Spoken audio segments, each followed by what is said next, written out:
Bonjour, Bonjour. je suis journaliste de ATV 82 degrés. J'ai appris que des élèves organisent une conférence sur les conditions animalières. Oui, je vais vous accompagner vers la responsable du projet.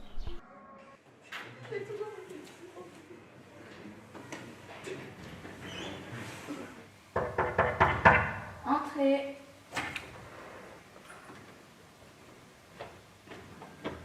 Bonjour. Installez-vous.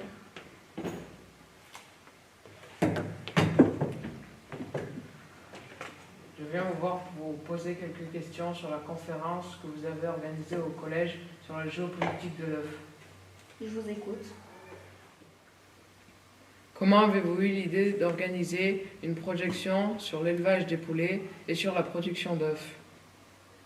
Cela a commencé en SVT et on a rencontré Valentine Vanlaire, responsable du festival alimentaire. Bonjour à tous et à toutes. Donc, je suis Clémentine Vanlaire, je travaille pour la communauté de communes de Saint-Flour et je travaille sur toutes les questions qui sont liées à notre alimentation. Pourquoi les élèves ont voulu participer à ce projet? Ils ont voulu participer à ce projet pour sensibiliser leurs amis aux conditions d'élevage des poulets en Europe.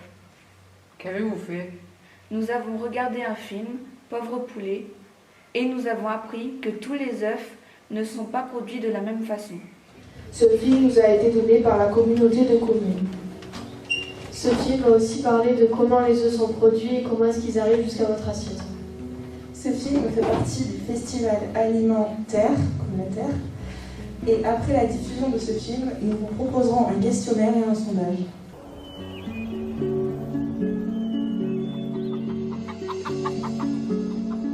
À Kretschwitz, un village de Thuringe, à l'est de l'Allemagne, nous avons trouvé des poulets heureux.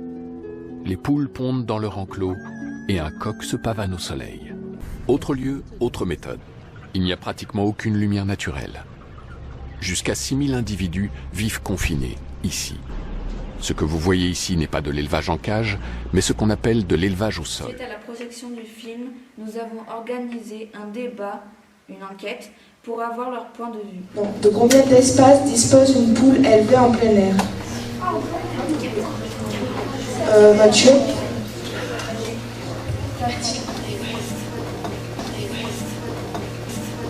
4 mètres carrés. Pour procéder au sondage, vous aurez à poser la première question. Consommez-vous plus de blanc de poulet que les autres morceaux de la volaille?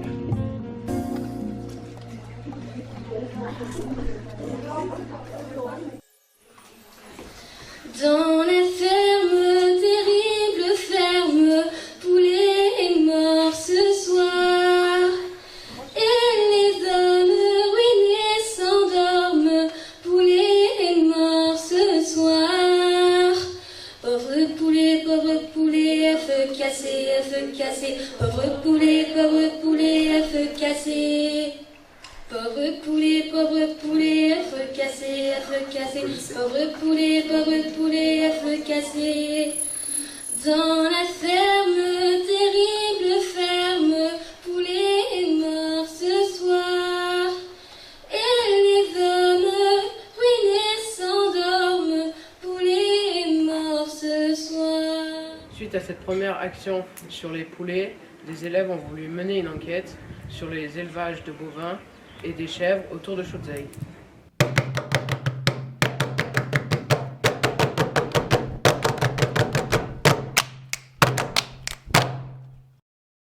Dans ce reportage, M. Barthélémy nous présente son élevage de chèvres mohair.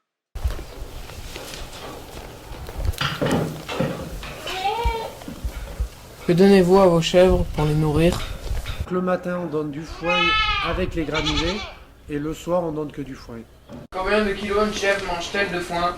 Alors, en foin, une chèvre mange beaucoup par rapport à son poids. Une chèvre n'est pas très grande, et pas très grosse. Elle mange autour de 2-3 kilos par jour. Il faut compter 3 kilos par jour. Et en granulé, elle mange entre 100 et 200 grammes par jour.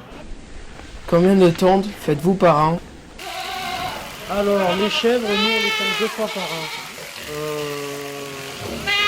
Au mois de mars, hein, fin février, début mars, hein, et une autre fois au mois de fin août, début septembre. Donc on fait 2 tonnes par an.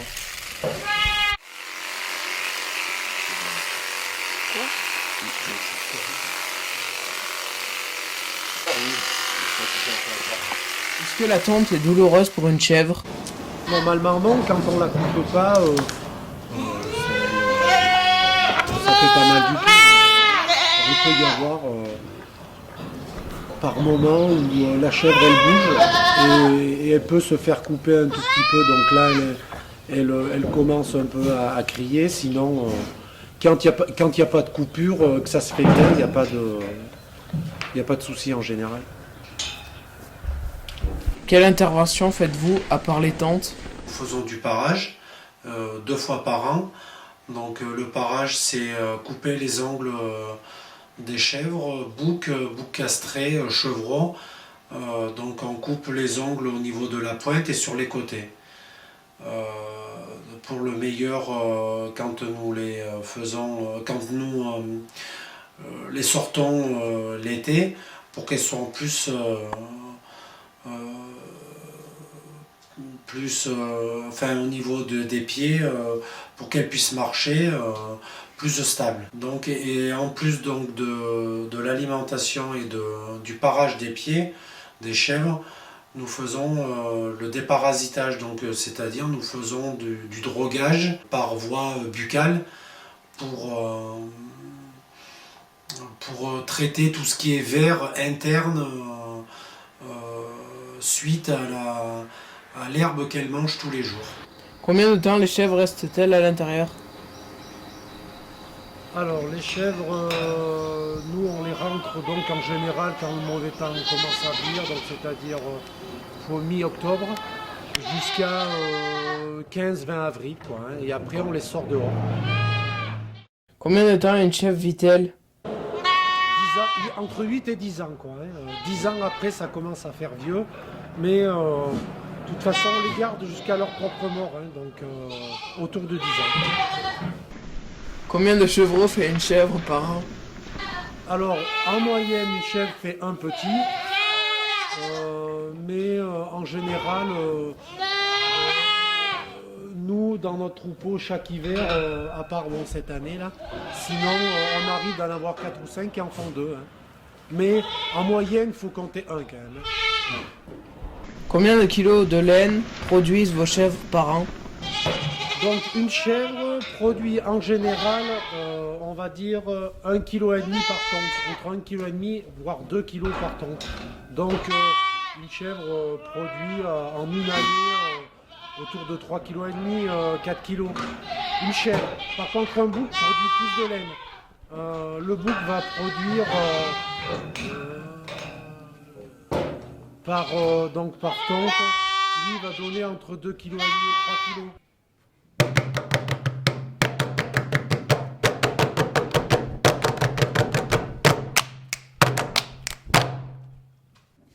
Bonjour, nous sommes à la Borne, commune de Jabrin, avec Isabelle et Ludovic qui nous font nous faire découvrir leur ferme de vaches au brac.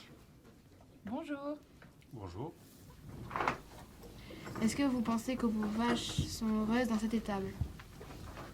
En tout cas, on s'emploie à ce qu'elles soient heureuses, elles ont à manger, elles sont soignées quand elles ont besoin, mais peut-être qu'à la fin de l'hiver, elles trouvent le temps un petit peu long. Et vous, Ludovic, qu'en pensez-vous? Eh bien, disons que oui, c'est vrai qu'on essaie de faire en sorte que nos vaches soient le mieux possible. Mais aujourd'hui, on va vous présenter un bâtiment en fait qui nous tient les vaches à la tâche. Et c'est pas forcément pour le bien-être animal le plus adapté. Et pour une période assez courte d'hivernage, ça peut être satisfaisant, mais dans notre région, la période d'hivernage s'étale sur 6 mois. Et c'est vrai que malheureusement, au printemps, on trouve un peu le temps long. Et surtout aujourd'hui, comme les journées ensoleillées, pour elles, c'est un peu compliqué. Mais sans tarder, elles vont prendre des pâturages et ça ira pour elles super bien. Que donnez-vous à manger aux vaches? Eh bien, comme vous pouvez voir, en fait, pendant toute la période d'hivernage, on donne du foin de prairie naturel à nos vaches. Alors c'est un foin équilibré, poussé sur l'aubrac, une très bonne marchandise et tout à fait naturel. Allez les filles, hop, c'est bien. Et elles en raffolent. Personnalisez-vous vos vaches? Oui, tout à fait. Alors là je vous présente Lola, Lola qui est un peu craintive aujourd'hui, et Héroïne. Chacune a son nom en fait, son petit nom. Et après par contre, officiellement, chacune a sa carte d'identité. Et pour que l'administration les connaisse, on leur pose des boucles à partir d'une semaine. En fait. À 6 jours ou 7 jours, on pose des boucles avec un numéro qui permet en fait de savoir à qui on a affaire. Où dorment les veaux? Les veaux dorment dans leur parc, en fait, le parc qui leur est réservé. Alors, ils vont téter leur mère matin et soir. Et dans la journée et la nuit, on leur fait une bonne litière de paille. Et ils se couchent dans leur parc. Et voilà, comme ça, ils peuvent s'amuser ensemble. Il n'y a aucun risque pour eux. Ils sont tranquilles.